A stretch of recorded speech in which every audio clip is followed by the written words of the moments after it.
कल एक बहुत सुंदर प्रश्न के ऊपर हमारी चर्चा चल रही थी। क्रोध अगर मुझे आए, सॉरी, सामने वाला अगर मेरे ऊपर क्रोध करता है तो उस समय मेरा रिएक्शन कैसा होना चाहिए उसी इंस्टेंट में। तो कुछ स्टेप्स के बारे में, कुछ अलग अलग पद्धतियों के बारे में हमने देखा हुआ था। आज उसका प्रॉपर रेफरेंस के साथ देखते हैं। आगम सूत्रों के अंदर का तीसरा ठाणांग सूत्र, आचारांग समवायांग और स्थानांग सूत्र, उसके अंदर बहुत सुंदर बात आती है। जक्खा इटे खलु अयम पुरी से, यानी कि जब सामने वाला मुझ पर क्रोध कर रहा हो तब उसके अंदर किसी भूत या प्रेत का कब्जा हो चुका हुआ है। इस प्रकार से हमको उस पर्याय को देखना। जैसे अपने कल एग्जाम्पल के अंदर देखा कि कोई फ्रेंड के अंदर झगड़ा हो जाता है और फिर मालूम पड़ता है कि उसके अंदर किसी भूत का प्रवेश हो चुका हुआ था, और जैसे ही कुछ सॉल्यूशन के द्वारा वो भूत उसके शरीर से निकल जाता है, फिर वो दोस्त के ऊपर गुस्सा नहीं रहेगा, बिकॉज वी नो कि उसने अपनी मर्जी से नहीं किया हुआ था, तो किसी ने उसके अंदर प्रवेश करके ये दुर्घटना करी हुई थी। हमको उसके ऊपर कोई भी द्वेष या क्रोध कुछ आएगा नहीं, भले उसने हमको मारने की कोशिश भी क्यों ना करी हुई हो।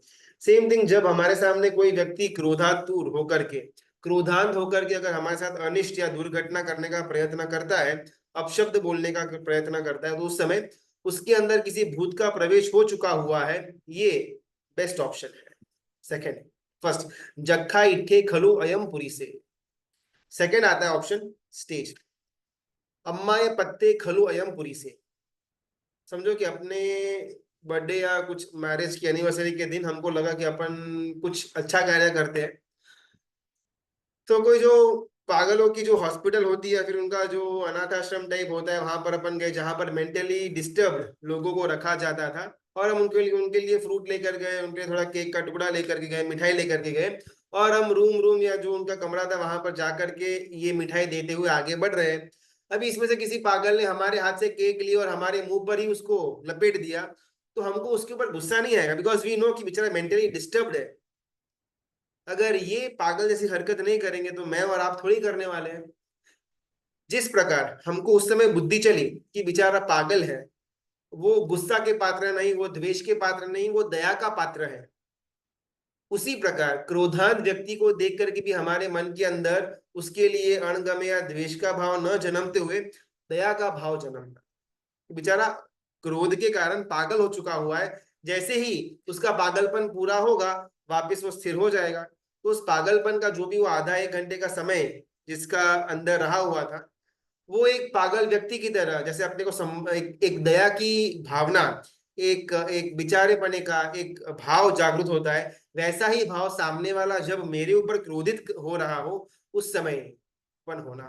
तीसरा स्टेप, इसमें से कोई भी जो मुझे ज्यादा सूटेबल लगे, जो मुझे ज्यादा लॉजिकल लगे, वो रास्ता मैं अपना सकता हूँ, लेकिन सबका आशय यही है कि सामने वाला अगर मेरे मेरे ऊपर क्रोध भी करता है उस समय भी मैं शांत रहूं। ये मेरा गोल है। इसको भी कौन सी विचारधारा से, भावों के स्तर से हमको पहुंचना है, वो हमारे ऊपर डिपेंडेंट होगा। तीसरा स्टेप, मम चणम सम्मम सह मानस मन्ने किम कज्जई नंतस्सो निज्जरा कज्जई। ये सारे के सारे ना आगम ग्रंथ के मूल सूत्र है, तो शायद हमको ज्यादा सुनने में आएंगे तो नहीं, लेकिन इसके अंदर का बहुत सुंदर तत्व हमको बाहर निकालना है। तीसरा स्टेप, जब सामने वाला व्यक्ति बुरी तरह से हमारे साथ वर्तन करता हो, वाणी व्यवहार उसका बुरा बन चुका हुआ हो, उस समय अगर मैं सम्यक रूप से सहन करूंगा उसके उस पर्याय को, तो मुझे एकांत में निर्जरा मिलेगी। जो पाप कर्मों का क्षय, जो पाप कर्मों को भुगतने के लिए मैं नरक के अंदर सालों साल पल्योपम के पल्योपम बिता करके भी उस कर्म की निर्जरा नहीं कर सकता, उसी कर्म को सामने वाले के क्रोध के अंदर अगर मैं शांत रहता हूं तो पल भर के अंदर वो निर्जरा पाप प्राप्त हो जाते हैं। चंड कौशिक सर, क्रोध का एकदम हाइट, इतना क्रोधांत था वो कि जिस तरफ अपनी दृष्टि करता था उस दृष्टि के कारण से सामने वाली चीज जल करके राख बन जाती थी। इतना अंदर में क्रोध का दावानल चालू ही रहता था। वीर परमात्मा आए, थोड़ा बहुत उनको संभावना हुई, और फिर डीपर डीपर डीपर जाते जाते इसमें ज्ञान हुआ चंडकोशिक सर्प को। और जब बुझ बुझ चंडकोशिया, वीर परमात्मा ने बोला, एकदम से शांत हो गया, अपना मुंह उल्टा करके बिल में जाकर के बैठ गया। और जो गांव के लोग थे जो इसको बहुत ज्यादा खूंखार एक विलन के रूप में देखते थे, वो लोग भी वो रास्ता जो जंगल से जाता था वो रास्ता यूज करना शुरू कर दिया। और एक भेंट के स्वरूप में, ऑफरिंग के स्वरूप में चंडकोष्या सर्प के पास कोई थोड़ा दही रखता था, कोई चीनी, कोई शक्कर, कोई दूध चढ़ाता था। तो प्रॉब्लम क्या हुआ, उसके कारण से वहां पर चींटी मकोड़ा वगैरह उत्पन्न हो गया, और वो दूध को खाने के लिए, दही शक्कर को खाने के लिए साथ साथ ये सर्प का शरीर भी खाना शुरू कर दिया। उस मोमेंट लगभग 3 दिन, उतना ही समय, 3 दिन जितना ही समय वो सर्प ने, वो चंडकौशिक सर्प ने अपने मन के अंदर समाधि रखी, जिस कारण से वो चंडकौशिक सर्प को बार बार देवलोक मिला। वरना जनरली सर्प जो होते हैं वो मृत्यु, यानी कि वो सर्प के भव को पूरा करने के बाद नियमा चौथी नरक के अंदर ही जाते हैं। और उसमें भी ये तो क्रोधांध सर्प था, तो इसको तो चौथी से ऊपर का कोई स्टेज मिल ही नहीं सकता था। उस अवस्था में सिर्फ 3 ही दिन, चौथी नरक का अगर अपन देखें ना, तो मिनिमम 2 सागरोपम का आयुष्य, मिनिमम, मैक्सिमम तो कितना भी हो सकता है, शायद 5 या 6 सागरोपम का है, लेकिन मिनिमम अगर मेरा जीव गलती से भी चौथी नरक के अंदर जन्म ले लिया, 2 सागरोपम जितना समय होता है उससे पहले मैं वहां से बाहर निकल ही नहीं सकता, नो चांस एट ऑल। भले मैं परम समकीर्ति, भले मैं तीर्थंकर बनने वाली आत्मा, वो सब कुछ यहाँ पर नहीं चलेगा। एक बार चौथी नरक के अंदर मैंने जन्म ले लिया, 2 सागरोपम मिनिमम के लिए मैं लॉक हो गया। ऐसी अवस्था के अंदर रहा हुआ चंडकौशिक सर्प सहन करता है, सम्यक रूप से सहन करता है, जिस कारण से सिर्फ 3 ही दिन सहन किया। हमने सागरोपम का डेफिनेशन देखा हुआ था कि इतना इतना इतना बड़ा बड़ा खड्डे बाल, उसके ऊपर चक्रवर्ती का सैन्य जाए, वो एक पलियोपम, एक कोड़ा कोड़ी पलियोपम इक्वल टू एक सागरोपम बनता है। उतना विशाल समय शायद अपन इमेजिन भी ना कर पाए। उतना विशाल समय में रहने के बाद जो पाप का, जो पाप कर्म की का पूरा न होता अकाउंट, उतना पाप कर्म की निर्जरा सिर्फ 3 दिन सहन करने के द्वारा तो हो गई। और एडवांटेज में क्या मिला, बार बार देवलोक, नरक तो गई और ऊपर से बार बार देवलोक भी मिला।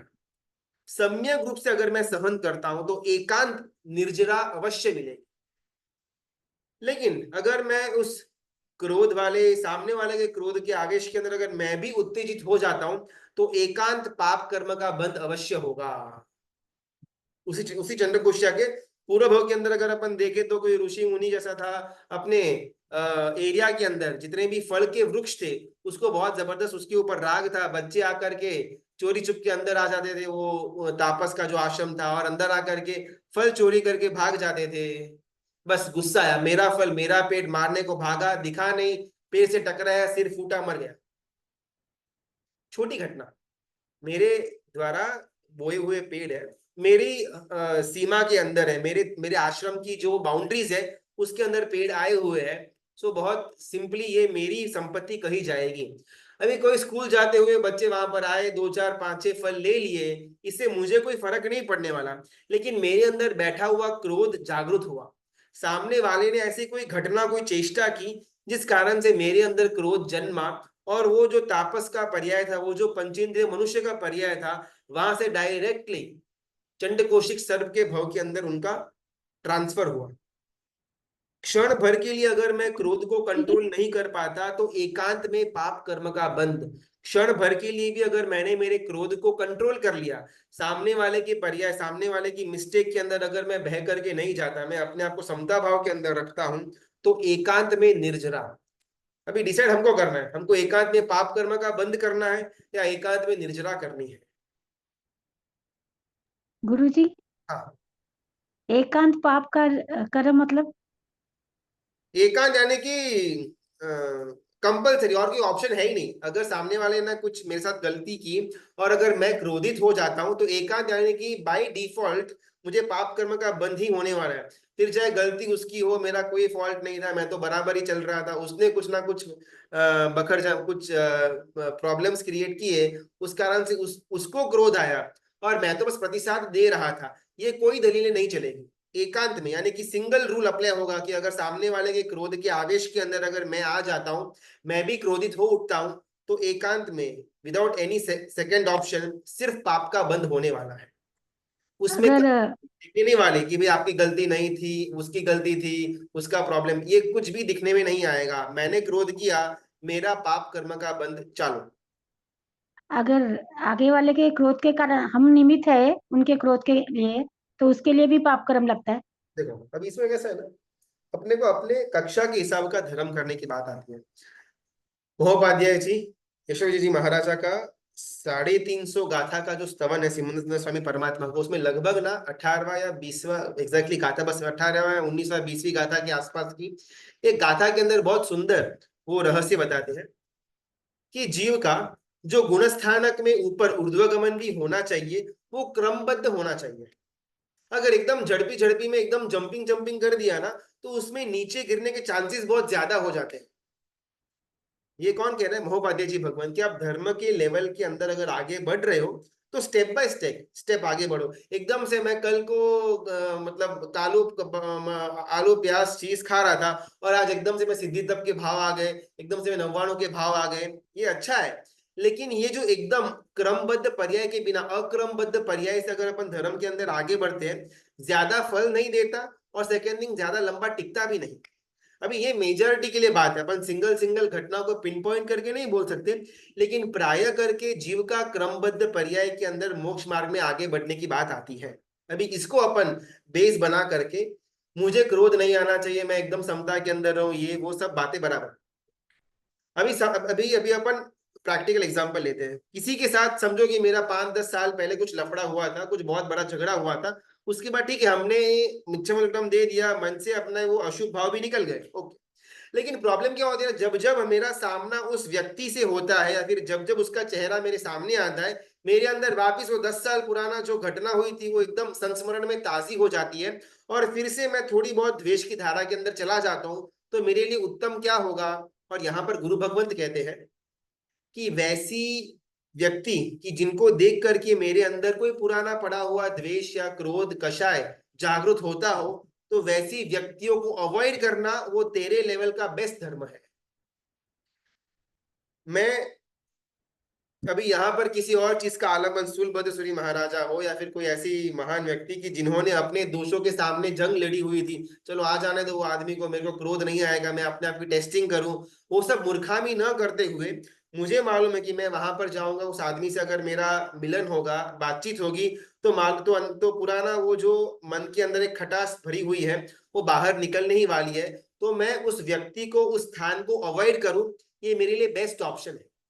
हाँ, धीमे धीमे मेरे अंदर योग्यता बढ़ेगी, क्रमबद्ध पर्याय आगे जाएगा, फिर मैं सामने जाकर के भी मैं उसको मिलूं, जिस कारण से मैं मेरे अंदर रहे हुए जो कषाय है वो अंदर ही क्षय हो जाए, बाहर में उसको लेकर के आऊं ही नहीं, वो जो मेरा क्षाउक्षमिक भाव है उसको प्रकट करूं, वो सब बाद की बात है। अभी का जो मेरा पर्याय है उसके अंदर मैं वो व्यक्ति को, वो वस्तु को या वो स्थान को अवॉइड करूं, वो बेस्ट ऑप्शन है। अभी अगर मेरे कारण किसी को क्रोध आ रहा है तो इसमें अपने को देखना पड़ेगा कि इसमें फॉल्ट एक्चुअल में किसका था। बहुत बार कैसा होता है ना, कोई अगर मंदिर के अंदर पूजा वगैरह करने जाता है तो साधारण से अगर हमने एक बार भी घंट कर ऐसे घंट करते हैं ना, तो किसी को एकदम से अरे बाप रे किसने आवाज कर दी, शांति रखो, ऐसा उसके मन में एकदम से उत्पन्न हो जाता है। अगर हमने परमात्मा के सामने हल्के स्वर में के अंदर भी स्तवन गाया तो कोई कोई वृद्ध व्यक्ति जो आते हैं मंदिर के अंदर, उनको एकदम से अरे ये क्या इतना चिल्ला रहे, एकदम से न्यूसेंस है, शांति रखो, वैसा भाव उनको उत्पन्न हो जाता है। तो अभी उनको ये क्रोध क्रोध तो नहीं, लेकिन उनको ये जो नापसंदगी का भाव भी उत्पन्न हुआ, उसके भले निमित्त मैं था लेकिन कारण मैं नहीं था। मैं मेरी क्रिया परमात्मा की आज्ञा के अनुरूप कर रहा था, अभी उसमें उनको क्रोध आया तो ये मेरा कोई मेरा कोई कार्य क्षेत्र नहीं है, भले उनको क्रोध आए तो आए, आई एम लीस्ट रिस्पॉन्सिबल। अगर मैं परमात्मा की आज्ञा के विरुद्ध का कोई कार्य करता हूं और उसमें किसी को कषय आता है तो निमित्त मैं बना। फॉर एग्जाम्पल, घर के अंदर 4 लोग हैं, मैं अकेला चौवियार करता हूँ, बाकी 3 लोग चौवियार नहीं करते हैं, और मैं बार बार पिंचिंग टॉन्टिंग के टोन में चला जाता हूँ कि आप तो सब नरक में जाओगे, इतना मनुष्य भाव प्राप्त किया, जिन शासन प्राप्त किया, एक चौवियार नहीं कर सकते, दीदी के दिन भी ये नहीं कर सकते, वो नहीं कर सकते। अगर मेरा बोलने का टोन कहीं ना कहीं उनको दुभाने वाला बने और उससे अगर सामने वाले को क्रोध उत्पन्न होता हो, तो 100% इसका दोष मुझे लगेगा ही लगेगा। विवेक से परमात्मा की आज्ञा को मानते हुए अगर मैं कोई क्रिया करता हूं और उसमें अगर सामने वाले को क्रोध आ जाता है, मेरा कोई इसमें हिस्सा नहीं रहेगा। लेकिन मैंने मेरा अविवेक जागृत किया, विवेक को छोड़ दिया, परमात्मा ने की आज्ञा को साइड में रख दी और कोई घटना या क्रिया की जिसमें सामने वाले को क्रोध आया, तो आई एम रिस्पॉन्सिबल। गुरु जी अभी घर पे एक एग्जांपल बोल रही हूँ, घर पे अभी खाना पीना बनाया हम लोगों ने और घर वालों को पसंद नहीं आया और वो क्रोधित हो जाते हैं हमारे कारण ही कहीं ना कहीं। तो उसका कैसे लेना? आशय अगर क्रोध दिलाना था, आशय के अंदर अगर दोष था, तो फॉल्ट आएगा। अगर खाना फॉर एग्जाम्पल अपन वो दृश्य को दे लेना, तो कोई भी श्राविका बहन घर के अंदर जानबूझ करके खाना खराब बनाओ ताकि घर वाले पछताए, ये भाव तो बिल्कुल भी नहीं होगा। हाँ, कभी कभार मनुष्य है, मिस्टेक्स तो हो जाएगी, हमारी भूल से हुआ। कभी भी हमारा आशय नहीं था खाना खराब बनाना, लेकिन भूल से हो गया और सामने वाले को क्रोध आ गया। उस समय अगर मैं मेरा दिमाग को शांत रखता हूं, हाईएस्ट निर्जरा मेरी होगी। अरे तो खाना बनाना इन्हें नहीं आता, मम्मी ने कुछ सिखाया नहीं, ऐसे ही भेज दिया, ससुराल में इतने साल पड़े रही है, फिर भी एक दाल बनानी नहीं आती, इतने सब कटु शब्द मेरे को सुनने को आ रहे हैं, लेकिन फिर भी मैं मेरा दिमाग एकदम ठंडा ठंडा कूल कूल रखूं, उस समय मेरे पूरे भव चक्र के अंदर हाईएस्ट अमाउंट ऑफ कर्म की निर्जरा होगी। जी गुरु हमारे जी, यहाँ पर प्रणाम। जैसे मैंने कल लिया हुआ था, जो जो घटनाएं आश्रव की है, वो ही घटनाएं संवर की है। जो जो घटनाएं संवर की है वही घटनाएं आश्रव की है। हमको तय करना है कि हमको संवर में आगे बढ़ना है या आश्रव के अंदर आगे बढ़ना है। हाँ, अपनी बात चल रही थी क्रोध को कंट्रोल में लेकर के आने के जो 3 अलग अलग स्टेप्स हमने देखे थे। स्थानांक सूत्र से ये तत्व बाहर आया हुआ था। सबसे पहला कि सामने वाले के अंदर भूत प्रवेश हो चुका हुआ है। सेकंड, कोई पागल आदमी अगर कोई पागलपन करे तो इसमें हमको बिल्कुल भी आश्चर्य नहीं होता, ये तो उसका स्वभाव है, पागल आदमी पागलपन करेगा, इट इज अंडरस्टैंडेबल, अभी उसमें गुस्सा क्या करना। और तीसरा, अगर मैं सामने वाले के गुस्से वाले पर्याय के अंदर अगर मैं खुद भी क्रोधित हो उठता हूं, एकांत में मेरा पाप कर्म का बंध होगा। और अगर मैं उस समय समता भाव को धारण करता हूं, उस समय मेरा दिमाग एकदम ठंडा ठंडा कूल कूल रखता हूं, एकांत में मेरी कर्म निर्जरा होने वाली है। ऐसे तो बहुत सारे अलग अलग अपन स्टेप्स लेंगे आगे जाते हुए, लेकिन यहाँ पर सतशनी गुरु भगवंत कहते हैं कि पूरी की पूरी बातों का सार इतना ही है, जितना ज्यादा से ज्यादा मैं जिन वचनों का आलंबन लूंगा, उतना मेरा रास्ता क्लियर होता जाएगा। जहां जहां पर मैं परमात्मा के वचनों से दूर भागा, तब जाकर के सारी प्रॉब्लम्स क्रिएट होगी। अगर मन के अंदर तत्वों की रमणता, तत्वों का चिंतन ही चालू है, फिर चाहे सामने वाला चिल्ला या फिर कुछ भी करे, मुझे तत्वों के अंदर इतना मजा आता होगा कि मेरा मन वो बातों के अंदर जाएगा ही नहीं। फिर ये सारे स्टेप्स मेरे को नहीं चाहिए कि सामने वाले के अंदर भूत आ गया है ऐसा मैं इमेजिन करूं, वो पागल है ऐसा मैं इमेजिन करूं। ये मुझे तब तब करना पड़ेगा जब मैं परमात्मा के वचनों का जो चिंतन है उसे दूर गया तब। अगर मैं तत्वों के अंदर ही रत हूं, फिर किसी के बाप की ताकत नहीं कि मुझे उससे बाहर निकाल सके।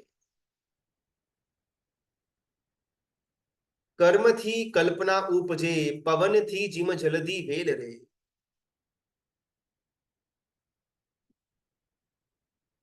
मैं एक छोटी सी रूपक कथा यहाँ पर गुरु भगवान कहते हैं कि मैं एक पिता हूँ और मेरे समझो 2 पुत्र हैं, एक बड़ा पुत्र है और एक छोटा पुत्र है। अभी हमारा पूरा फैमिली बीच पर गया था समुद्र को निहारने के लिए। उसमें वो वेव्स आ रही हैं और जो बड़ा बेटा है, जो छोटे बेटे को बोलता है कि देख छोटू, ये जो वेव्स है ना, ये वेव्स सी में ही आती है, समंदर के अंदर ही तरंगे आती है। ऐसा वो उसको समंदर के बारे में समझा रहा था। और यहाँ पर गुरु भगवान कहते हैं कि एज अ पिता मैं उनको बोलूंगा कि समंदर के अंदर वेव्स हो या न हो, वो समंदर का लक्षण नहीं है। अगर अपन बीच दरिया के अंदर भी जाएंगे ना, तो वहां पर अपने को वेव्स नजर में नहीं आएंगे, तो दैट डजेंट मीन कि ये समंदर नहीं है। वेव्स का आना या वेव्स का न आना, उससे समंदर का कोई भी लक्ष्य, उससे समंदर का कोई भी विस्तार होता नहीं है। समंदर की व्याख्या अलग है, वेव्स की व्याख्या अलग है। सिमिलरली मुझे जो कषाय के तरंग वगैरह आते रहते हैं, वो वेव्स की जैसी है, उससे मेरे आत्मा का कोई भी लेना देना है नहीं। मेरा आत्मा स्थिर स्वरूप में था और रहेगा। वेव्स तो आएगी और जाएगी, लेकिन समंदर को उससे कोई भी पर्याय या समंदर का कोई भी विस्तार उससे होने वाला है नहीं। बहिरात्मा, अंतरात्मा और परमात्मा, जब जब मेरा मन बहिरात्मा या फिर अंतरात्मा की तरफ जाता हो, जब जब मैं सामने वाले के रूप को या फिर सामने वाले की संपत्ति को, उसके पावर को, उसके मान को देख करके मैं मोहित हो उठता हूँ, या जब जब मैं सामने वाले के अंदर के क्रोध, माया, लोभ, राग, द्वेष इत्यादि दोषों को देख करके मुझे उसके ऊपर नापसंदगी का भाव आता है, उस समय भीतर में बैठे हुए परमात्मा भाव को जगाना। जिस प्रकार सिद्ध परमात्मा की आत्मा दृष्टि है, आत्मा तत्व है, आत्मा का द्रव्य है, सेम वही आत्मा द्रव्य मेरे अंदर बैठा हुआ है, फिर मैं ये चित्त कलुषित क्यों करूं? चित्त सौंदर्य नगर और उसके अंदर शिव परिणाम राजा, पूरे वो नगर का अधिपति।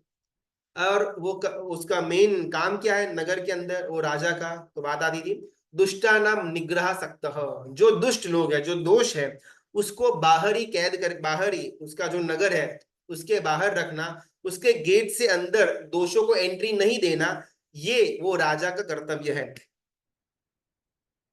और ठीक है, ये तो अपने पहले देख लिया। और क्या करता है राजा, और काम क्या है इसका? तो यहाँ पर सिद्धेश्वरी गुरु भगवंत कहते हैं, हितकारी सर्वलोका नाम, जितने भी लोग उसके नगर के अंदर रहे हुए हैं, उनका हमेशा ये सिर्फ और सिर्फ हितकारी ही, गुणों की वृष्टि, गुणों के अंदर वृद्धि हो, यही राजा का काम है। जस्ट बिकॉज मैं नगर के अंदर आ गया, मेरे अंदर गुणों की वृद्धि होने ही वाली है, ये गारंटी ये शुभ परिणाम राजा मेरे लिए लेता है। शुभ परिणाम राजा हर एक जने के अंदर जो चित्त का संताप है, जो अंदर में एक एक रेस्टलेसनेस है, जो एक इम्पेशेंट का भाव है, जो दोषों वाले भाव है, उन सारे के सारी वस्तुओं को हरने का, उसको दूर करने का काम ये शुभ परिणाम राजा करता है। इससे आगे भी अलग अलग कर्तव्य राजा निभाता है। तथा संपर्क मात्रेण महानंद विधायक, शुभ शुभ परिणाम किसी के साथ, राजा के साथ संपर्क करने मात्र से ही सारे के सारे सुख वो जीव को प्राप्त हो जाते हैं। मैंने प्रयत्न किया, मैं चित्त सौंदर्य नगर के अंदर आया, वहां का राजा, एक बार नहीं मैं नगर के अंदर प्रवेश ले लिया, फिर राजा की जिम्मेदारी है कि वो दोषों को बाहर रखे और मुझे अंदर रखे, ये पहला कर्तव्य। दूसरा, अंदर रखने के द्वारा वो मेरे गुणों के अंदर वृद्धिकरण लेकर के आएगा, वो भी राजा के ऊपर डिपेंडेंट है। और तीसरा, जैसे ही मैं उसके संपर्क में आऊंगा, अकारण से मेरे अंदर सुख की अनुभूति चालू हो जाएगी, इसका भी निमित्त कौन? शुभ परिणाम राजा। बाहर की चाहे कितनी भी खराब तकलीफ क्यों ना हो, लेकिन अगर मेरा मन मेरे कंट्रोल के अंदर है, फिर खराब परिस्थिति के अंदर भी मैं सुख की प्राप्ति कर सकता हूँ। बाहर भले मैं कितना भी श्रीमंत हूं, मैं सत्ताधीश हूं, मैं नामांकित व्यक्ति क्यों ना हूं, लेकिन अगर मेरा मन ही अशुभ है, फिर कभी भी मुझे सुख मिलने वाला है नहीं। अपने यहाँ पर 8 अलग अलग प्रकार की सिद्धि की बात आती है। लघिमा वशीये त्वं प्राकाम्य महिमाणिमा, यत्र कामा वासी त्वं प्राप्तिर्यैश्वर्यम मष्टधा। ये 8 सिद्धि के बारे में ये आगम सूत्र के अंदर बात आती है। उसमें एक सिद्धि है जिसमें अगर मुझे वो सिद्धि, यानी कि मुझे वो लब्धि, मुझे वो विद्या, मुझे वो मैजिक अपन की टर्म्स के अंदर अगर मुझे वो प्राप्त हो गया, वो तंत्र मंत्र, तो मैं अपने शरीर को इतना सूक्ष्म कर पाऊंगा कि कोई भी जीव मुझे देख ही नहीं पाएगा, ऑन माई ओन टर्म्स। और जब मुझे मर्जी है, मैं अपना रूप वापस नॉर्मल साइज में लेकर के आ सकता हूं। इसको सूक्ष्म रूप लब्धि कहते हैं। दूसरा है विराट रूप लब्धि। मैं इच्छा करूं तो मैं मेरा पूरा का पूरा जो कद है, मेरा जो शरीर है, उसको एक राजलोक जितना बड़ा कर सकता हूँ। 14 राजलोक है, उसमें एक राजलोक की जितनी भी अवधि होती है, उतना बड़ा मैं मेरा खुद का शरीर मेरी इच्छा से कर सकता हूँ, और इच्छा से वापस नॉर्मल साइज में भी आ सकता हूँ। ये सेकेंड लब्धि। तीसरी इशिता, यानी कि ईश्वरत्व, मैं किसी के ऊपर भी वश कर सकता हूँ। लिविंग थिंग हो, नॉन लिविंग थिंग हो, मेरे सामने यहाँ पर अलमारी पड़ी हुई है, अगर मेरे अंदर इशिता नाम की लब्धि है, तो मैं अलमारी को कमांड कर सकता हूँ कि अलमारी तू यहाँ पर आ, और अलमारी चल करके मेरे पास आएगी। इसको बोलते हैं इशिता लब्धि, ईश्वरत्व लब्धि। चौथी है प्राप्ति, यानी कि यहाँ पर खड़ा होते हुए मैं यहीं पर हूं, लेकिन मैं मेरा हाथ इतना ऊपर कर सकता हूं कि ज्योतिष के देवलोक के अंदर आए हुए जो सूर्य चंद्र तारा मंडल वगैरह जितने भी उनके रथ है, उनको खींच करके यहाँ पर लेकर के आऊं। इतना लंबा मेरा हाथ भी जाएगा और इतनी ताकत भी मुझे मिलेगी। उसके बाद ऐश्वर्य नाम की लब्धि, जिसके अंदर चक्रवर्ती को, देवेंद्र को, सौधर्मेंद्र को जिस प्रकार की रिद्धि सिद्धि होती है, उसका एग्जैक्ट डुप्लीकेट कार्बन कॉपी मुझे मिल सकती है, उसको ऐश्वर्य लब्धि कहा जाता है। उसके बाद प्राकाम्य, जिसके अंदर मैं मेरे अनेक अलग अलग रूप धारण कर सकता हूं। मैं भले यहाँ पर ये रूप के अंदर बैठा हुआ हूं, बाजू में ही एक और व्यक्ति बैठा होगा जिसका रूप अलग होगा लेकिन वो मेरा खुद का आत्म तत्व ही होगा। ऐसे असंख्य रूप मैं मेरे खुद के एक ही टाइम पर कर सकता हूँ, उसको प्राकाम्य लब्धि बोलते हैं अपन जनरली। वो मार्वल वगैरह सुपर हीरो की मूवीज में जितने भी आते हैं सुपर हीरोज, उसका कहीं ना कहीं इंस्पिरेशन यहाँ से लिया गया हुआ हो सकता है, ऐसा अपने को फील होता है। फिर महिमा, यानी कि मैं मेरी यश मेरी कीर्ति बहुत जबरदस्त फैला सकता, मैंने कोई काम नहीं किया हुआ है लेकिन अकारण से मैं वो लब्धि के प्रयोग के माध्यम से मेरी यश मेरी कीर्ति मेरी महिमा जबरदस्त मात्रा के अंदर स्प्रेड आउट कर सकता हूं। रासायनिक लब्धि, जिसके अंदर अमुक कुछ प्रकार के रसायन की मुझे मुझे ज्ञान मुझे लब्धि मिल जाए कि जिसका उपयोग करने के द्वारा मैं मेरे पैरों के ऊपर अगर उसका लेप कर दूं तो पानी के अंदर चल सकता हूं, अगर मैं मेरे मुख के ऊपर लगा दूं तो मेरी एज यहीं पर स्टॉप हो जाएगी, मैं कभी भी बूढ़ा नहीं होऊंगा शरीर से। ये सारा रसायन नाम की लब्धि। सिद्ध अंजन, जिसके अंदर आंख के अंदर मैंने अंजन आंज लिया और मैं ऑन द स्पॉट गायब, कोई मुझे देख नहीं पाएगा, मिस्टर इंडिया, और जैसे ही मैंने आंजन निकाला वापिस से लोग मुझे देखना शुरू कर देंगे। धातुवाद की लब्धि, कुछ अलग अलग प्रकार की औषधियों का मिक्सिंग करके अगर मैं उसको आयन के ऊपर कॉपर के ऊपर उसका उसका उपयोग करता हूं तो वो सोने के अंदर परिवर्तित हो जाती है। ऐसे अलग अलग लब्धियों के बारे में आगम ग्रंथों के अंदर बात आती है। ध्यान की प्रक्रिया, मुझे बहुत सुंदर एक ध्यान का एक योग मिला हुआ हो या एक एक सिस्टम मिली हुई हो जिसके कारण से मैं जबरदस्त ध्यान के अंदर जा सकता हूँ, वो भी एक प्रकार की लब्धि है। योग की सिद्धि मुझे मिली, अलग अलग क्रियाओं के अंदर भावनाओं में डूबने की जो योग सिद्धि है वो लब्धि मुझे प्राप्त हो चुकी हुई है। ऐसी अलग अलग लब्धियां चाहे कितनी भी मुझे प्राप्त हो जाए, लेकिन अगर मेरा मन ही कलुषित रहने वाला है तो ये सारी की सारी लब्धियां मेरे लिए जहर समान है। अभी जो लब्धियों की बात की, शायद अपने को कहीं ना कहीं थोड़ा बहुत आकर्षण हुआ होगा, अपने पास भी ऐसी लब्धि हो तो वो लोखंड के ऊपर आयन के ऊपर हमने कुछ पेस्ट लगाया और वो आयन एकदम सोने के अंदर बन गया, जबरदस्त है। मैं भी पैरों के अंदर लेप लगा करके पानी के ऊपर चल सकता हूँ, अगर ऐसी लब्धि मिल जाए तो कितना मजा आ जाए। तो कहीं ना कहीं ये लब्धियों का विवेचन के कारण से कुछ ना कुछ आकर्षण तो हुआ होगा, लेकिन यहाँ पर सिद्धेश्वरी गुरु भगवंत ये लब्धियों के बारे में बताने के द्वारा हमको आकर्षित नहीं करना चाहते, लेकिन ये सारी लब्धियां अगर मेरे पास है और मेरा मन ही कलुषित है, ये लब्धियां मेरे लिए जहर समान है। यहाँ पर इंपॉर्टेंस असंक्लिष्ट मन के बारे में ज्यादा दिया गया हुआ है, लब्धियों के बारे में कम। ओके, शुभ परिणाम राजा। आगे क्या क्या कर्तव्य करते हैं? शिष्टानाम परिपालक, जो गुण है, ज्ञान गुण है, गांभीर्य गुण है, सौजन्य गुण है, संतोष जैसे गुण है, वो गुणों का जतन ये शुभ परिणाम राजा करते हैं। एक तो गुणों की वृद्धि करवाते हैं, ओके, और वृद्धि करवाने के बाद उसका जतन भी करते हैं। एक बार सेंसेक्स ऊपर गया और फिर अगले दिन गिर गया, वो कोई काम का नहीं है। लेकिन ये जो शुभ परिणाम राजा है वो हमारे अंदर गुणों की वृद्धि तो करवाता है, लेकिन उसको मेंटेन भी करने का काम ये करता है, शिष्टानाम परिपालक। अभी ये सब राजा के बारे में उनका जो जो ड्यूटीज है, उनका जो KRA है, वो सारी की सारी हमारी यहाँ पर बात हो गई। लेकिन अभी ये सब चीजें वो करते कैसे हैं? और यहाँ पर सिद्धेश्वरी गुरु भगवंत एक नए तत्व को लेकर के आते हैं कि शुभ परिणाम राजा के पास एक सैन्य है, एक एक सोल्जरों की पूरी फौज है जो उनके इशारे पर ये सारे के सारे काम करती है। राजा खुद काम नहीं करने वाला, राजा के पास ऐसा सैन्य है जो उनके बिहाफ में काम करने वाला है। राजा ने आज्ञा दिया और एकदम चिल आउट कर रहे हैं, पूरा का पूरा काम तो सैन्य और उसका सेनापति कर रहे हैं। शीलांग लक्ष्य नित्यम चतुर्भेद बलात्मक, 18,000 शीलांग रथ की हमारे यहाँ पर बात आती है। किसी को अगर दो प्रतिक्रमण के सूत्र मालूम होना तो उसमें 28 जेसु का सूत्र आता है।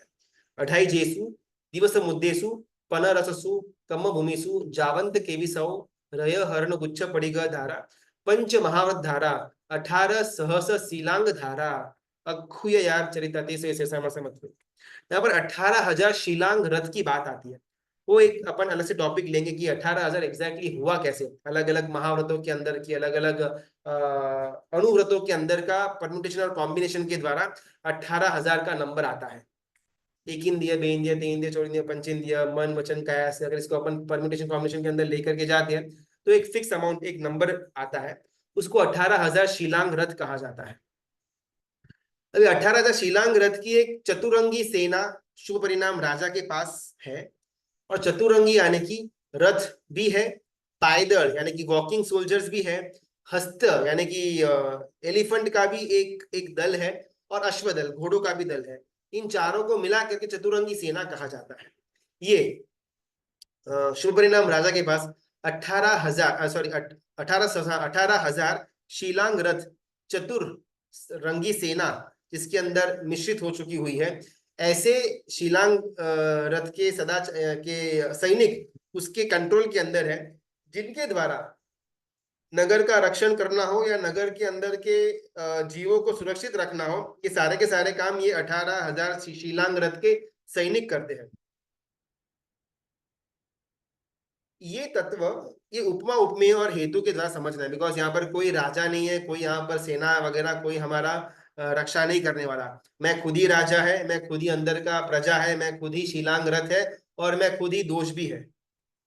यहाँ पर जितने भी बाहर के अलग अलग पात्र दिखाए गए हुए हैं, कोई भी पात्र एज इट इज है नहीं, सारे के सारे पात्र के अंदर मुझे मेरी खुद की परिकल्पना करनी होगी। जो हेतु को बांध रहे हैं कि एग्जैक्टली ये 18,000 शीलांग रथ, ये जो सैन्य है, चतुरंगी सैन्य है, ये है कौन? तो कहते हैं कि मेरे अंदर रहा हुआ निर्मल ब्रह्मचर्य और सदाचार, ये मेरा सैनिक है। द मोमेंट मैं मेरे ब्रह्मचर्य से या मेरे सदाचार से थोड़ा बहुत विचलित हुआ, मेरा चित्त सौंदर्य नगर जोखम के अंदर आ गया। सोल्जर है जो नगर की सीमा की रखेवाली कर रहा है, अगर वो एकदम अलर्ट है तो बाहर जो दोष वेट कर रहे हैं वो अंदर नहीं आ पाएंगे, बिकॉज अभी सैनिक एकदम अलर्ट में है। जरा सा सैनिक को थोड़ी बहुत आंख लग गई, थोड़ा बहुत उसका ध्यान भटक गया, और फटाक से बाहर का दोष अंदर आने की संभावना बढ़ जाती है। अभी एकदम से आंख थोड़ी बहुत बंद हुई और एकदम से बाहर का दोष अंदर आ जाएगा, ऐसी बात नहीं है। लेकिन सैनिक अगर आउट ऑफ फोकस चला गया, उसका इसके ऊपर से ध्यान उठ गया, तो बाहर के जितने भी घुसपैठिए हैं वो नगर के अंदर आने की संभावना पूरी की पूरी रहती है। सिमिलरली जब जब मैं ब्रह्मचर्य से, जब जब सदाचार से मैं थोड़ा बहुत भी विचलित होता हूँ, उस समय दोष मेरे अंदर आ ही जाएंगे, ऐसी एकांत में बात नहीं है, लेकिन अंदर आने के चांसेस बहुत ज्यादा बढ़ जाते हैं। अगर अपन लास्ट एक 80-100 साल का अगर अपन थोड़ा बहुत फ्लैशबैक के अंदर जाए ना, तो इतने न तो तीर्थ यात्राएं होती थी, ना ही इतने उपदान होते थे, ना ही इतनी क्षत्रिय पालित संघ निकलते थे, ना ही इतनी बड़ी बड़ी तपश्चर्याएं भी होती थी। लगभग 40-50 साल पहले तो ना 8-10-12 साल में कभी कभार एक बार कोई क्षत्रिय पालित संघ निकालता था। आज अगर अपन देखें तो हर महीने हर हफ्ते कहीं ना कहीं से क्षत्रिय पालित संघ निकल रहे हैं तीर्थ यात्रा करने के लिए। पहले तीर्थ यात्रा करना इतना इजी नहीं था, 2 साल 4 साल 5-5 10-10 साल तक भी बहुत लोगों को इच्छा रहती थी, लेकिन फिर भी तीर्थ यात्रा कर नहीं पाते थे। मोड ऑफ ट्रांसपोर्टेशन नहीं था, इतनी ज्यादा इकोनॉमिक पावर हमारे पास नहीं था, अलग अलग मुंडा अलग अलग टैक्सेस के द्वारा तीर्थ यात्रा करना भी बहुत डिफिकल्ट हो गया हुआ था। ऐसे सब टाइमों के अंदर ना बहुत लंबे पीरियड में कभी कभार एक आधा बार हमारी तीर्थ यात्रा होती थी, और आज तो शायद हर हफ्ते हर महीने हर 2-4 महीने में एक बार हमारी कोई ना कोई तीर्थ यात्रा हो ही जाती है। पहले के टाइम में इतनी तपस्याएं भी नहीं होती थी। आज देखो तो हर एक घर के अंदर किसी ने सिद्धि तप किया हुआ, किसी ने मासक शमन, किसी ने अट्ठाई। पहले के टाइम में जो अपने दादा परदादा वगैरह थे, वहां पर तो उस टाइम में मुश्किल से एकासना बेसना या उपवास की तपस्या होती थी। किसी ने अट्ठाई कर ली तो ओ हो, और आज तो अट्ठाई से चलते फिरते लोग कर रहे हैं। बहुत उत्तम है, यहाँ पर कहीं पर भी कटाक्ष की बात नहीं है, लेकिन जितनी स्पीड में हमारा बाहरी क्रिया बाहरी धर्म बढ़ा है, उतनी ही स्पीड में, उससे डबल स्पीड में अंतर में रहा हुआ हमारा शील और सदाचार कम हुआ है।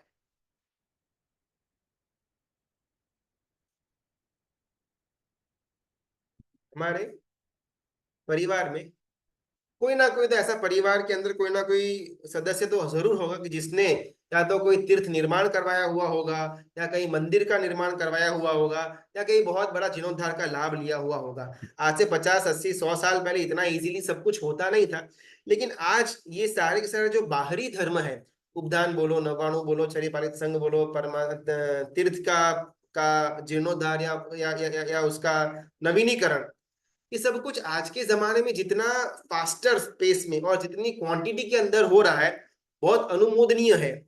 लेकिन चिंता उस बात की है कि बाहर का धर्म जिस स्पीड से बढ़ा, उससे डबल स्पीड में हमारा अंदर का धर्म घटा। गुरु भगवंत कहते थे कि आज से लगभग 40-50 साल पहले ना अंजन चलाएं बहुत रेयरली होती थी। कभी कभार 5, 7, 8, 10 साल में कोई बहुत बड़े आचार्य भगवंत होते थे और किसी को मंदिर या तीर्थ बनवाना होता था, उस समय अंजन चला का प्रतिष्ठाएं वगैरह होती थी। आज तो साल भर में 25-25, 30-30 जगह पर अंजन चला और प्रतिष्ठा होती है। कहीं पर भी किसी भी चीज का विरोध बिल्कुल भी नहीं है, लेकिन हमको खुद को अंदर में थोड़ा बहुत खटकना चाहिए कि जिस स्पीड में मेरा बाहर का धर्म बढ़ा है, उससे डबल स्पीड में मेरा अंदर का सदाचार हो, मेरा अंदर का शील हो, उसका भंग हुआ है। किसी की भी हमारा पूजा पूजन वगैरह अपन मंदिर में रखते हैं, तो जिस वस्त्रों का परिधान करके ये टीनेजर हो या ये युवती बहनें हो, जिस वस्त्र को पहन करके पूजन में आती है, शर्मनायक होता है। ये सब हमने देखा हुआ होगा, कोई नई बात नहीं। कई अगर तीर्थ में जाते हैं तो वहां पर किस तरह की हमारी वेशभूषा होनी चाहिए, सामने वाले को मन के अंदर कामुकता के विचार न आ जाए तो आश्चर्य, ऐसी वेश परिधान करके युवतियां तीर्थ के अंदर यात्रा के नाम से आते हैं। बाहरी दिखने की वाले जितने भी धर्म है, उससे अगर हमको लगता है कि अपने संतोष मान लिया, मेरा उद्धार हो गया, मेरा नवाणु हो गया, मेरा ये हो गया, लेकिन अगर अंदर में ब्रह्मचर्य और सदाचार में खामी आ गई, बाहर का किया हुआ धर्म ज्यादा फल देने का सक्षमता नहीं रखता। हमारे आगम ग्रंथों के अंदर ना पूर्वाचार्य शास्त्रीय गुरु भगवंतों ने जितनी सुकृत की अनुमोदना करी हुई है, उससे ज्यादा दुष्कृत की निंदा भी करी हुई है। जहां जहां पर मेरा आत्मा चूकता हो ना, वहां पर बहुत ही सख्त शब्दों के अंदर मेरे आत्मा को डांटने का काम शास्त्रकार गुरु भगवंतों ने किया हुआ है। हमारी कल बात हुई थी कि कुछ कुछ अलग अलग शास्त्रों के अंदर विरोधाभासी तत्व हमको देखने को मिलते हैं। आज उसी के अंदर अपन आगे बढ़ते हैं। किसी को बहुत ज्ञान का शौक हो, बस ज्ञान प्राप्त करो, ज्ञान प्राप्त करो, और बाकी सब साइड में, बस ज्ञान ज्ञान ज्ञान के अंदर रहो, वैसे जीवों को उद्देश्य में रख करके शास्त्रकार भगवंतों ने कहा हुआ है, अंधस्य जह पलिता दीव सहस्र कोड़ी भी। जिस प्रकार कोई अंध हो, वो अंध के सामने आप 1000 दिए भी भले रख दो, वो अंध का कोई भला नहीं होने वाला। उसी प्रकार अगर मेरे अंदर कोई भी परिणति नहीं जागृत हो रही, सिर्फ ज्ञान के बीच में पागलों की तरह भाग रहा हूं, मेरा कोई भी मतलब बनता नहीं। सबसे पहले ज्ञान का छेदन भेदन कर दिया कि अगर मेरे अंदर कोई परिणति नहीं, कोई परिवर्तन नहीं, कोई आचरण नहीं, कोई क्रिया नहीं, सिर्फ ज्ञान ज्ञान ज्ञान, स्वाध्याय स्वाध्याय स्वाध्याय, तो यहाँ पर अंधस्य जह पड़ीता दिवस सहस्त्र कोड़ी भी। अंधे के सामने आप 1000 दिए भी रख दो, उसे अंधे को कुछ नहीं दिखने वाला। सिमिलरली क्रिया के विरुद्ध का या आचार के विरुद्ध का अगर मैं सिर्फ ज्ञान ज्ञान ज्ञान के पीछे भागता हूं, मेरे और अंध के बीच में कोई डिफरेंस नहीं। ज्ञान का कंप्लीट यहाँ पर छेदन भेदन किया। थोड़ा अपन आगे बढ़ते हैं। कोई जीव ज्ञान के लिए उदासीन हो, भले मैं क्रिया करूंगा, मैं परमात्मा की पूजा मस्त करूंगा, लेकिन अभी पूजा क्यों करना, पूजा की तरीक, उसके अंदर के श्लोक रहस्य, इसका मुझे कोई इंटरेस्ट नहीं है। मैं सामयिक करूंगा, मैं प्रतिक्रमण करूंगा, लेकिन सूत्रों के बारे में जानने का, सूत्रों को मौखिक रूप से पढ़ने का या उसके अर्थ की तरफ चिंतन करने का मेरा कोई भी इंटरेस्ट नहीं है। वैसे जीवों को उद्देश्य में रख करके न ही वो वर्तईम दीनो भी हु पवयनम पभावंतो, जो आचार के अंदर चुस्त है लेकिन ज्ञान में एकदम जीरो है, भाई ये सब ज्ञान, ये स्वाध्याय आ गया, मेरे से नहीं होता। आप बोलो कितना काम करना है, मैं कर लूंगा, लेकिन सोचने की बात आती है, ज्ञान की, चिंतन की, उसमें मेरे को बिल्कुल भी जचता नहीं है। वैसे जीवों के लिए बोला हुआ है। ऐसे जीव जो सिर्फ क्रिया के अंदर गधे की तरह भागते हैं लेकिन समझते कुछ भी नहीं, उनको फल भी गधे जितना मिलता है। कितना विरोधाभास। पहले ज्ञान का पूरा खंडन कर दिया, उसके बाद जो ज्ञान को छोड़ करके सिर्फ क्रिया के पीछे भागते हैं, उनका भी पूरा का पूरा खंडन कर दिया। आगे बढ़ते हैं। नय दुक्करम करंतो सट्टवी अप्पागमो पुरीसो। जो ज्ञान के अंदर ओके, अच्छा प्रयत्न स्वाध्याय का कर रहे हैं, भले ज्ञान चढ़ता नहीं चढ़ता है वो अलग बात है, लेकिन पुरुषार्थ कर रहे हैं। जो क्रिया के अंदर भी अच्छे हैं, अच्छी तरह से सामायिक प्रतिक्रमण, परमात्मा की सेवा, पूजा, सब कुछ मस्त रूप से करते हैं, लेकिन जहां पर वयावच की बात आती है, वो एकदम से उनको प्रमाद आ जाता है, बिल्कुल भी मूड नहीं होता। वैसे जीवों को संघ का विरोधी, शासन का विरोधी कहा गया हुआ है। मैं बस यहाँ पर पढ़ता रहूंगा, मैं मेरा सामयिक करूंगा, मेरा प्रतिक्रमण करूंगा। संघ के अंदर विराजमान गुरु भगवान को किसी भी वस्तु की आवश्यकता हो, वो मेरा कार्य क्षेत्र नहीं है, that is not my responsibility. उनको गोचरी के लिए लेकर के जाना, घर दिखाना, ये मेरा काम नहीं है। गुरु भगवंत को विहार करवाना मेरा काम नहीं है। गुरु भगवंत को कोई ना कोई अगर मेडिकल हेल्प या डॉक्टर की हेल्प रिक्वायर हुई, ये मेरा काम नहीं है। संघ वाले है देख लेंगे, मुनीम जी है देख लेंगे, या वहां पर आजू बाजू में रहते हुए जो श्रावक वर्ग है देख लेंगे। It is not my business. ज्ञान पूरा लेंगे, परमात्मा की पूजा सेवा सामय प्रतिक्रमण सब कुछ करेंगे, लेकिन जहां पर वच की बात आती है, अगर मैं उसमें पीछे हटता हूं, मुझे संघ विरोधी शासन विरोधी कहने की बात शास्त्रकार भगवंतों ने करी हुई है। तो यहाँ पर समझना ये है कि हर एक वस्तु को एक एंगल से बोला गया हुआ है। सिर्फ ज्ञान की प्रधानता नहीं, सिर्फ क्रिया की प्रधानता नहीं, सिर्फ व्यावच को साइड में रख करके बाकी सब कुछ आगे, वो भी नहीं। जिस समय जिस वस्तु की आवश्यकता है उस समय अगर अपन वो वस्तु नहीं करते हैं, तो बहुत सख्त कड़े शब्दों के अंदर शास्त्रकार भगवंतों ने हम पर चिल्लाया, हमको डांटा हुआ है। जितनी सुकृत की अनुमोदना करी हुई है, उतनी ही दुष्कृत की निंदा भी शास्त्रकार भगवंतों ने करी हुई है। कमिंग बैक टू शील और सदाचार, ये एक एग्जाम्पल हुआ किस प्रकार शास्त्रकार भगवंतों ने हमको अलग अलग जगह पर टोकने का काम किया हुआ है। उसी फॉर्मूला में अगर अपन आगे बढ़ते हैं, तो शास्त्रकार भगवंत ये भी कहते हैं कि धर्म के रूप में अगर अपन सिर्फ बाहरी धर्म मेरा बढ़ता रहे, मैंने उपधान किया, लेकिन उपधान करने के बाद उसी साल मुझे वेज या नॉन वेज वाली होटल में जाने को जाकर के खाने के अंदर कोई भी शोक या कोई भी मन के अंदर दुभाव नहीं होता, मेरा किया हुआ उपधान किसी काम का नहीं। ब्रह्मचर्य का मतलब सिर्फ विजातीय का स्पर्श या दृष्टि की बात नहीं आती है। अच्छा खाने की लालसा, वो भी अब्रह्म। अच्छा सूंघना अब्रह्म, अच्छा देखने की लालसा होना अब्रह्म, अच्छा गाना सुनने की इच्छा होना वो भी अब्रह्म। जहां जहां पर मैं मेरी इंद्रियों की अंदर आसक्त हो जाता हूं, उसको अब्रह्म का सेवन कहा जाता है। मैंने इस साल उपदान किए, और इसी साल अगर मुझे वेज या नॉन वेज की होटल में जाने से कोई भी रोकता नहीं, या फिर मैं अपने आप को रोक नहीं पाता, मेरा किया हुआ उपदान किसी काम का नहीं। मैंने इस साल 99 यात्रा की, आदिनाथ परमात्मा की शतरंज तीर्थाधिराज की मैंने 99 बार यात्रा की, और उसी साल मैं स्विमिंग कॉस्ट्यूम जैसे एकदम कम कपड़े पहन करके कहीं पर भी जाने में मुझे क्षोभ नहीं लगता। मेरी की हुई 99 यात्रा जीरो, कोई फल नहीं दे सकती। मैंने बहुत ही ज्यादा भावों से परमात्मा की प्रतिष्ठा अंजन चलाका का लाभ लिया, लेकिन मेरे जीवन के अंदर 7 व्यसन एज इट इज खड़े हैं। वो परमात्मा को प्रतिष्ठा अंजन चलाका का लाभ, उसका फल मेरे जीवन के अंदर जीरो। बाहरी धर्म बढ़ा, लेकिन भीतर के अंदर अगर ब्रह्मचर्य और शील सदाचार का पालन नहीं, तो मेरा किया हुआ बाहरी धर्म मेरे किसी काम में आने वाला है नहीं।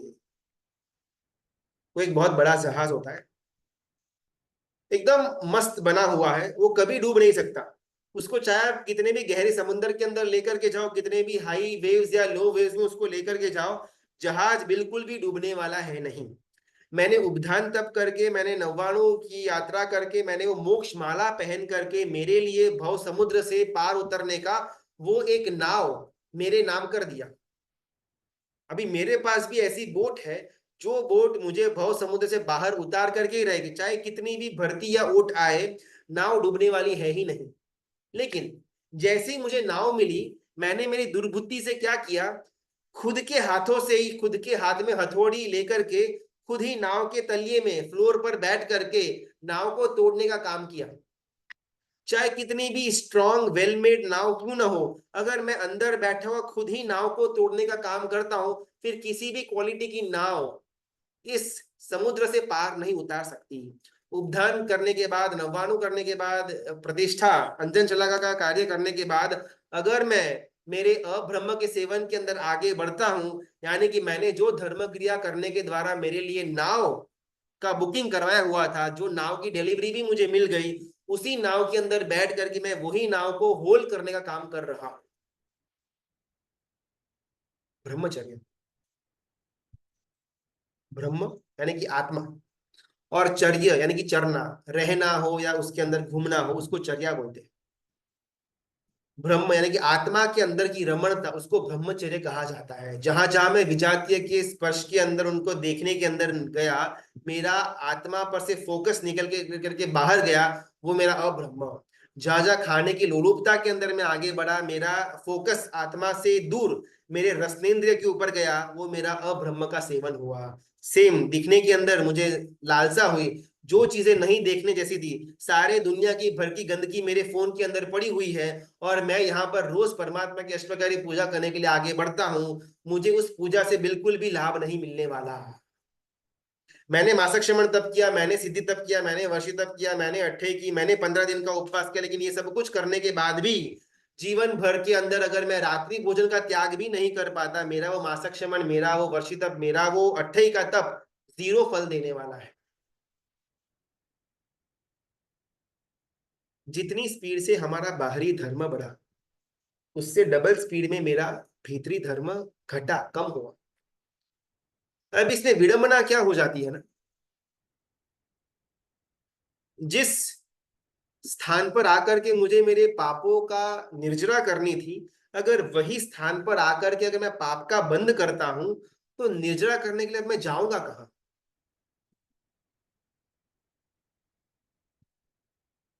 जिस धर्म के आलंबन से मुझे अंदर में शुभता प्रकटवानी थी, मुझे या तो निर्जरा करनी थी या फिर पुण्य कर्म का बंद करना था, वैसे ही स्थान में आकर के वैसी ही क्रिया करने के द्वारा अगर मैं पाप का बंद करता हूं, तो मैं पुण्य का बंद या निर्जरा मैं कब करूंगा, कहां जाकर के करूंगा? शास्त्रकार भगवान कहते हैं,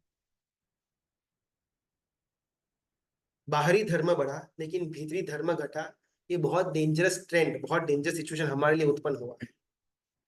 एकमात्र जो हमारे पास आलंबन था, निर्जरा का हो या पुण्य कर्म का बंद करने का, जो धर्म क्रिया है, उस धर्म क्रिया से भी अगर हमको रिजल्ट के अंदर पाप का बंद ही हो रहा हो, तो भी पुण्य के बंद के लिए हम कहाँ जाएंगे? लगभग 30-40 साल पहले ना एक गुरु भगवंत हो गए थे। उस गुरु भगवंत को अपने किसी पूर्व भव के कोई ना कोई मित्र के कारण से या कोई ना कोई संबंध के कारण से, जिसका मृत्यु हो चुका हुआ था, जो देव बन चुका हुआ था, वो देव का सानिध्य ये गुरु भगवंत को प्राप्त हुआ। बहुत फेमस बात है, लगभग 30 या 40 साल पहले की बात। और वो आचार्य भगवंत और वो उनका जो सो कॉल्ड मित्र देव था, उनके बीच में जबरदस्त मैत्री थी। बार बार वो देव इनको मिलने के लिए आता, बातचीत वगैरह होती इनके बीच में, और कई बार ऐसा होता कि गुरु भगवंत का चातुर्मास के अंदर प्रवेश होने वाला है, वो संघ के अंदर उपाशय के अंदर पैर रखे उसके पहले ही कंप्लीट उपाशय के अंदर वासक शिव ऐसे ही बारिश की तरह गिरता है। और उस समय बहुत एक फेमस ये महापुरुष हो चुके हुए थे, जिनको देव का सानिध्य प्राप्त हुआ था, और बार बार इन दोनों के बीच में वार्तालाप होता ही रहता था। भी देव है तो ऑब्वियसली तीर्थंकर परमात्मा जहां पर विराजमान है, वहां पर जाकर के उनकी वाणी को सुनना और वहां का तत्व इनके फ्रेंड को समझाना, ये बहुत इजी है उनके लिए। तो ये जो आचार्य भगवंत थे, जो 40 साल पहले हो गए, उन्होंने अपने वो मित्र देव से प्रश्न पूछा कि आज के जमाने के अंदर इतनी तपश्चर्या हो रही है, इतने मंदिरों का निर्माण हो रहा है, इतने छरी पालित संघ बढ़े, इतने उपधान के तप बढ़े, इतने नव्वाणों की यात्राएं बढ़ी, ये सब कुछ बढ़ा, लेकिन फिर भी ये कुछ भी पॉजिटिव क्यों नहीं हो रहा? पहले कृष्ण महाराज के टाइम के अंदर पूरे नगर में एक जना आयम्बिल करता, और जो दिव्यपान या द्वेपायमान ऐसा कुछ देव था, वो देव इस द्वारिका नगरी के ऊपर बिल्कुल भी क्षति नहीं पहुंचा सकता। कोई एक जन आयम्बिल करा पूरे नगर के अंदर, तो देव के पास भी ताकत नहीं कि वो इस नगर का कुछ बिगाड़ पाए, एक बार भी बाका कर पाए। और आज ठेर ठेर जगह पर मासक श्रमण, सिद्धि तप, वशी तप, उपवास की तो अपन काउंटिंग में लेकर के आते ही नहीं है। इतना कुछ करने के बाद भी देव तो बहुत दूर की बात, आजू बाजू का आलतू फालतू देश भी हमारे ऊपर आक्रमण करके हमारे देशवासियों को मौत के घाट उतार करके भाग जाता है। तो ये सब तब का प्रभाव क्यों नहीं? एक आइमिल से पूरी द्वारका एकदम सेफ।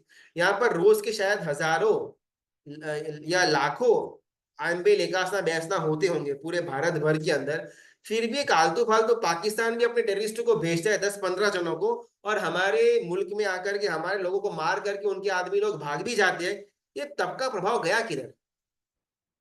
ऐसा आचार्य भगवंत ने वो देव अपने मित्र देव को पूछा, लगभग 40 ईयर्स पहले की घटना। और मित्रदेव तो इतना कुछ ज्यादा ज्ञानी तो था नहीं, वो गया तीर्थंकर परमात्मा के पास, और इस बात का जब उनको उत्तर मिला, और यहाँ पर आकर के गुरु भगवंत से कहते हैं कि आज के जमाने के अंदर ब्रह्मचर्य और शील की पालनी जो श्रावक और श्राविका वर्ग के अंदर कम हो चुकी हुई है, इस कारण से उनके द्वारा किया हुआ तप का कोई प्रभाव ही नहीं रहा। पहले एक आइम्बिल करने से पूरी की पूरी नगरी सेफ, किससे? देव के प्रकोप से। उसके बाद अलग अलग शक्तियां वगैरह होगी, उससे भी नगरी कंप्लीटली सेफ। हमारे तप के द्वारा आलतू फालतू आतंकवादी एक दो गन लेकर के भी हमारे 25-50 जवानों को मार गिलाते हैं, हमारा तप का प्रभाव की हाँ। तो ब्रह्मचर्य और शील जितना हमारे अंदर कम हुआ, उसके कारण से हमारी जितनी भी बाहरी धर्म क्रियाएं हुए हैं जो हमारे द्वारा आचरण करने में आती है, उसका कोई भी प्रभाव फल हमको मिलता नहीं। तो अपन यहाँ पर पॉज करते हैं। परमात्मा के सॉन्ग्स भी बहुत सारे सुनने की इच्छा हो तो वो भी अब्रह्म में आएगा। बहुत सुंदर प्रश्न। एक बार कैसा होता है ना, अपन अगर शत्रुंजय तीर्थाधिराज की यात्रा करने के लिए ऊपर चढ़ते हैं, फिर गिरनार में अपन यात्रा के लिए ऊपर चढ़ते हैं, तो बहुत सारे लोगों की ऐसी हैबिट होती है कि वो ब्लूटूथ स्पीकर या फोन में बहुत लाउड आवाज के अंदर, अगर कोई अजैन व्यक्ति है तो कोई ना कोई मूवी के सॉन्ग्स चलते होंगे, वो तो ठीक है, चलिए वो तो आउट ऑफ कॉन्टेक्स्ट है। लेकिन अगर हमारे श्रावक श्राविका वर्ग को भी ऐसी एक आदत बन चुकी हुई है कि लंबे लंबे वो यात्रा के दरमियान 2-3 घंटे के लिए वो स्पीकर साथ में, ब्लूटूथ स्पीकर साथ में रखते हैं, या फोन के अंदर ही नेमिनाथ परमात्मा की कोई भक्ति गीत हो, या अगर शत्रुंजय के अंदर है तो आदिनाथ परमात्मा के भक्ति गीत हो, लंबे लंबे मतलब हाई वॉल्यूम में चला करके वो आगे चलते जाते हैं। तो बहुत सुंदर गुरु भगवत ने कहा कि यात्रा में के करते वक्त भी अगर हमको परमात्मा के भक्ति गीत स्पीकर के द्वारा ही सुनने थे, तो घर पर बैठे बैठे सुनने में प्रॉब्लम क्या था?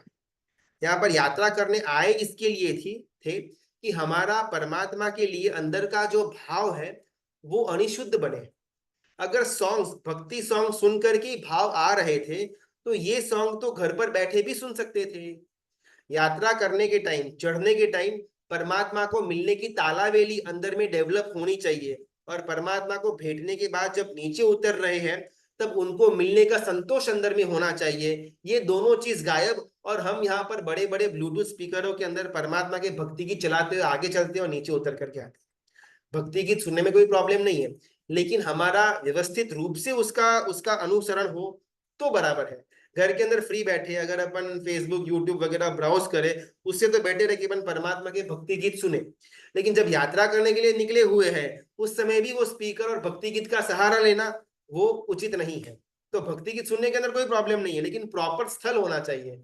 मंदिर में जहां पर परमात्मा के लिए हमको अपने खुद के भाव प्रकट करने हो, वहां पर अपन स्पीकर या वगैरह लेकर के जाए, उचित नहीं है। यात्रा के दरमियान अगर अपन स्पीकर के द्वारा या फोन के द्वारा भक्ति गीत वगैरह प्ले करें, उचित नहीं है। घर के अंदर बैठे हैं, नेटफ्लिक्स या अमेजोन प्राइम ही ब्राउज करने वाले हैं, उस समय अगर अपन यूट्यूब से परमात्मा के भक्ति गीत सुने, सर्वश्रेष्ठ है। तो ऐसे भक्ति गीत के अंदर प्रॉब्लम कुछ नहीं है। हमारा स्थल और हमारा वातावरण उस हिसाब का है कि नहीं, वो हमको चेक करना। चलिए आज अपन यहाँ पर समाप्त करते हैं। वितरा की आज्ञा विरुद्ध कुछ भी बोला हुआ हो तो मिच्छा में दुक्कड़म। शील और सदाचार एक ऐसा टॉपिक तो शायद अब तक हमारे स्वाध्याय के अंदर आया हुआ नहीं है, और इसको कैसे और ज्यादा दृढ़ बनाना, इसके बारे में सिद्धेश्वरी यानी गुरु भगवंत हमको कल के दिन बताने का प्रयत्न करेंगे। सबका बहुत बहुत धन्यवाद। अनुमोदना, प्रणाम।